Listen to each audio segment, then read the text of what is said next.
по рекламите ги започнуваме вестите на Ирис телевизија. Во рекордно време ќе заврши вакцинирањето против грип во Штипскиот центар за јавно здравје. За само 4 дена колку и што трае вакцинирањето, потрошени се над 820 вакцини. Се предпоставува дека во текот на наредните денови интересот ќе биде огромен ако се земе во предвид дека од денес пензионерите почнаа да ги земаат своите пензии. За неполна недела потрошени над 820 вакцини. На располагање на Штипје не остануваат повеќе од 200. Интересот е огромен, а се предпоставува дека во текот на наредните денови ќе биде уште поголем, ако се земе во предвид дека од денес пензионерите почнаа да ги земат своите пензии. Најчесто се вакцинираат старите и изнемоштени лица, а епидемиолозите апелираат од грип да се имунизираат и сите оние кои работат со странки, како сите здравствени и шалтерски работници. Вакцината е многу квалитетна, произведена во Холандија од реномирана фирма Абот. Во неја се содржат 3 соја на вирусот на грипот, 2 од групата А и 1 од групата Б. Цената е, како и претходните години, 400 денари, а се препорачува на постарите лица, на оние кои што се хронично болни, на луѓето кои што такво им е работното место, па довеѓат во контакт со повеќе луѓе, шалтерски работници и други, здравствените работници. Интерес за вакцинирање против сезонскиот грип има речиси во сите центри за јавно здравје во источниот дел од државата. Бројот на вакцини се намалува и во Кочани, а во Делчево и Каменица од вкупно 550 останале уште 200 вакцини.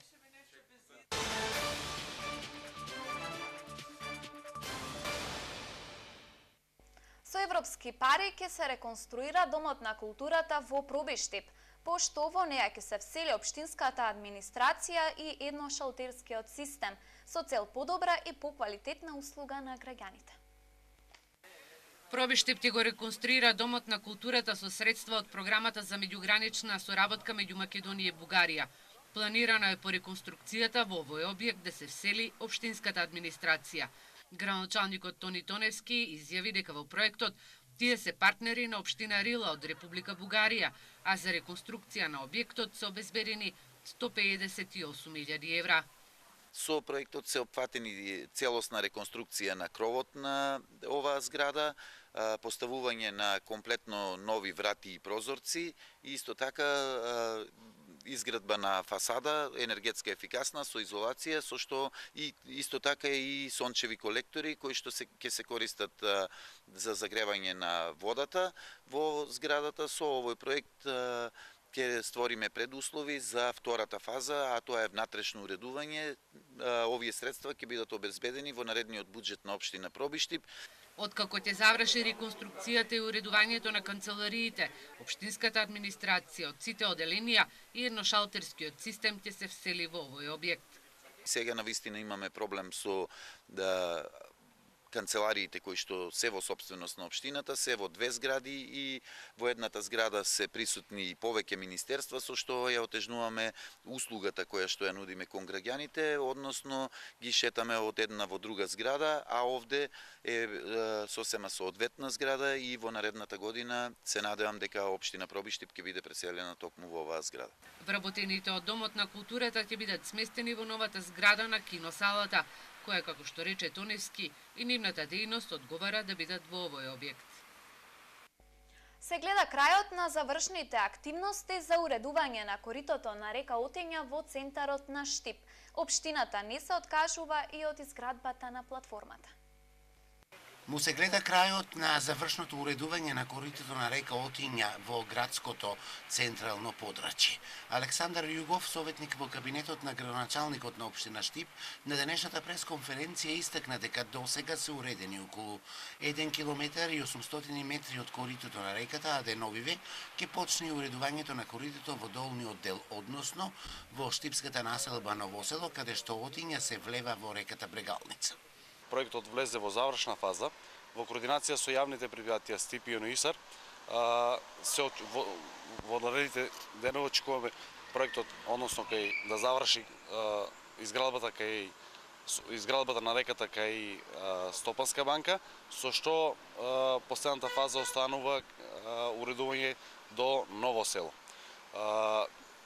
Со овој проект Штипјани ќе добијат многу, односно веќе добија многу. Во овие 3,5 години успеавме да го направиме коритото, успеавме да направиме пешачки зони, значи да ги користат пешачките зони, зони за спортска рекреација во самото корито. Успеавме да направиме, да го уредиме слободно можам да кажем, руго кој што беше во реката. Во коритото на река Отиња останува да се доизгради платформата за паркирање на возилата кај Стопанска банка, која е започната, но се уште не е до крај завршена. Југов информира дека општината прави напори да се реализира и оваа платформа. Во завршната фаза на проектот не останува и оваа платформа, која што ја гледаме зад мене. Значи, во координација со општината и во координација со јавните предпријатија се бара начин и решение и слободно можам да кажам дека општината ќе земе учество да го реши овој проблем, односно да ја направи оваа платформа. Откако ќе се направи проектот, како што ќе изгледа оваа платформа, ќе почне и нејзината реализација. Коритото на река Отиња е во должина од 2 км и 200 метри, кое сега е хортикултурно уредено и изградени се пешачки патеки. Што се направи општина Штип за развој на селата Драгоево и Селце и што планира да се реализира до година? Како приоритет беше кажано на денешната средба на штипскиот градоначалник со мештаните од овие две рурални средини. Захариев денеска во посета на овие две села. Нови инфраструктурни проекти за развој на урбаните заедници во руралните средини. Пат до манастирот Свети Спас, реконструиран дом на културата и подобар пат од градот до селото се приоритет за жителите на штипското село Драгоево. Ова се проектите најавени од штипскиот градоначалник кој денеска ги посети селата Драгоево и Селце. Ова година направивме добар проект за реконструкција на домот на културата. Тоа е проект кој би коштал некаде околу 350.000 евра. Барањата на жителите од оваа наслаба за идната година е да се направи патот од селото до манастирот Свети Спас, што е решливо. Од финансиски аспект мислам дека можеме да издвоиме средства како општина да го направиме тој дел. И уште две улици во горниот дел од селото кои не беа завршени оваа година, да ги завршиме идната година. Жителите задоволни од понудените проекти, бидејќи дел од нив се во нивните доставени барања до општината. На нас за сега патот, што кажуваме за во селото, што регионалниот пат за влезо во селото што доваѓа према Селце да се уште тоа дотера и домо на културата како што кажуваме, како што се вете да се направи, мислам уште подобро ќе биде. Јас работам со сточарство и земјоделие, па за сега во селото е добро, патиштата веќе ни ги направија, добро, останува уште делот до црквата Свети Спас да се направи асфалт во текот на наредната година. Друго во селото е добро. До година општина Штип ќе работи и на реконструкција на патот до Драгоево, а ќе се гради и пат со кој селото Селце ќе се поврзе со патот Штип-Радовиш. Планираме да направиме проект од село Селце до 11 км на регионалниот пат Штип-Радовиш, со што ќе го скратиме патувањето до село Селце, а луѓето нема да ќе го избегнуваат патот кој оди преку селото Драгоево. Преку јавното предпријатие за државни патишта притискаме, заедно лобираме да се издвојат пари да го реконструираме патот од 4 км преку Драгоево до село Селце. Ова за жителите на село Селце значи помалку маки да се стигне до нивите со механизација, а помалку време во пат до градот и назад. Нашето поле ни надоле нивите што ги обработуваме, така да нема да имаме проблеми со механизацијата кога треба да одиме надоле према полето. Нема да има никакви проблеми. Сега е ископан, значи дождови носат, така да имаме алувачки со патот надоле што е према полето, према Лакавица, да кажам. Годинава општина Штип асфалтираше поголем дел од улиците во Драгоево и Селце, направи мини плоштади, чешми и се подобри водоснабдувањето. Во Селце и Драгоево живеат над 500 жители.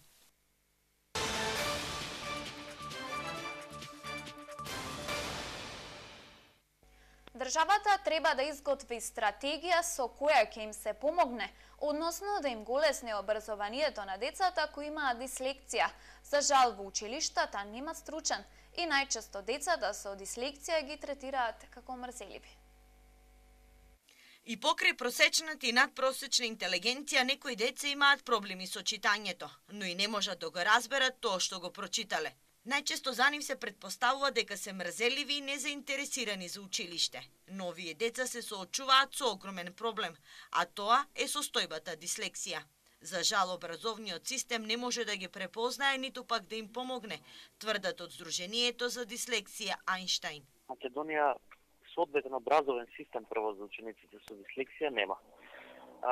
Наставничкиот кадар во училиштата е многу малку информиран за дислексијата, бидејќи во текот на своето образование воопшто не обработуваат оваа состојба, значи воопшто не се информирани, па со самото тоа и немаме ни соодветен образовен систем за учениците со дислексија. Значи од тоа имаме дефицит, бидејќи стручни лица за дислексија обучени по одредени методи во целата држава има само 2, што секако не е доволна бројка за големиот процент на застапеност на дислексијата во Македонија. За разлика од европските земји, Македонија е многу поназад, но ако се споредуваме со балканските, речиси сме на исто ниво. Позади нас е само Албанија. Не постои регистер, а државата треба да изготви стратегија со која ќе се подобри животот на лицата кои имаат дислексија. Општо треба да се изготви една обемна стратегија конкретно за дислексијата и општо дислексијата да се воведе во законската регулатива како посебна состојба, значи само како дислексија, а не да се класифицира во онаа категорија посебни потреби, бидејќи не е посебна потреба, туку е посебна образовна потреба. Дислексијата представува потешкотија во читање, пишување, како и разбирање на прочитаното и напишаното.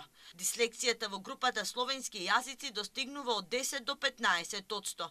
Алберт Ајнштајн, Агата Кристи, Том Круз, Леонардо да Винчи се само дел од познатите лица кои се бореле со дислексија. Имајќи во предвид невработеноста во Република Македонија, во центрите за вработување се реализираат обуки за полесно вработување на жените од етничките заедници со возраст до 40 години. Во 5 општини во Македонија, меѓу кои и општина Штип, ќе се спроведува обука за жените од етничките заедници на возраст од 20 до 40 години, со цел зголемување на капацитетот на овие жени како би станале поконкурентни на пазарот на трудот.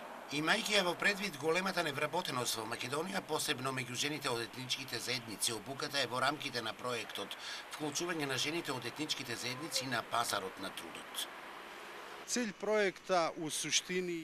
на проектот во суштина е зголемување на работниот капацитет на жените од етничките заедници, како би биле што поконкурентни на пазарот на трудот.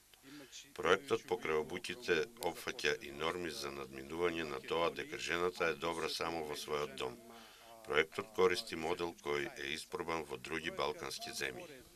Очекувањето од проектот е дека жените од етничките заедници ќе добијат квалитетна обука како полесно да се снајдат кога бараат работа и како полесно ќе ги извршуваат работните задачи кои ќе бидат вклучени во пазарот на трудот.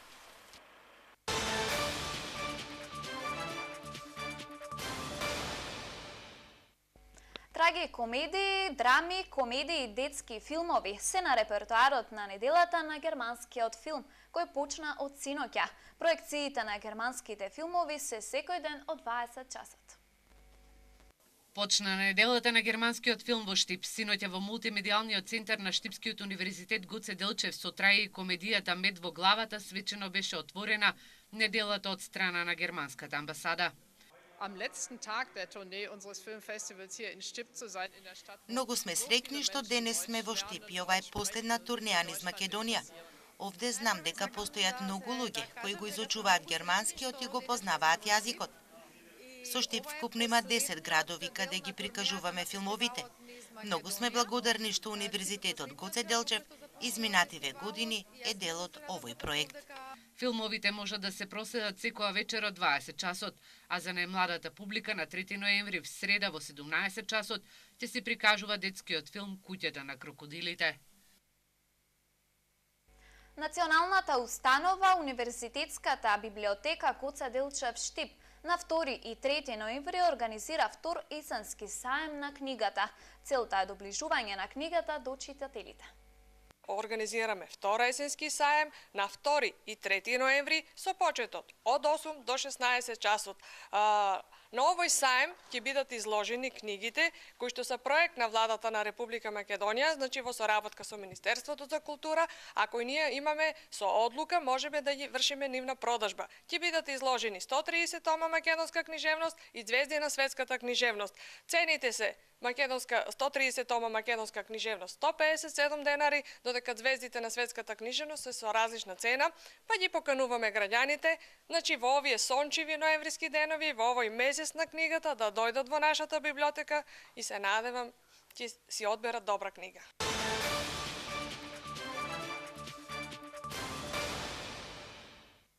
Утре среда ќе се одиграат надпреварите од вонредното 11-то коло на третата фудбалска лига Исток. Најинтересно ќе биде во Радовиш, каде што силите ќе ги одмерат Плачковица и Струмичка Беласица.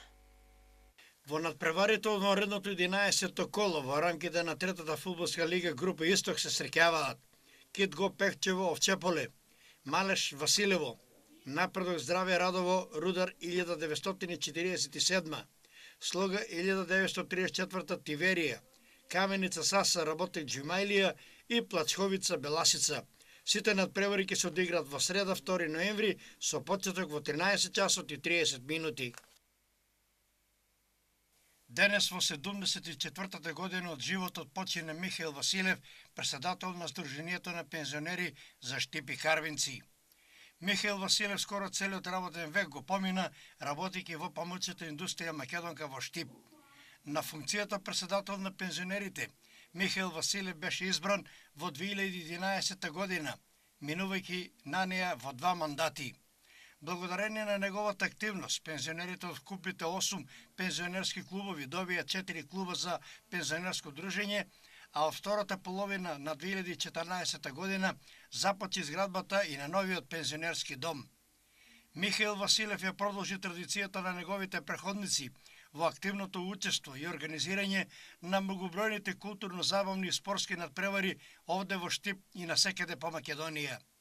Посмртните останки на Михаил Василев ќе бидат изложени во градската капела утре среда 2 ноември од 12 до 13 часот, а погребот ќе се изврши во 13 часот и 30 минути на градските гробишта во Штип. Тоа беше се што ви подготвивме во вестите на Ирис телевизија. За повеќе вести посетете на iris.mk. Пријатно!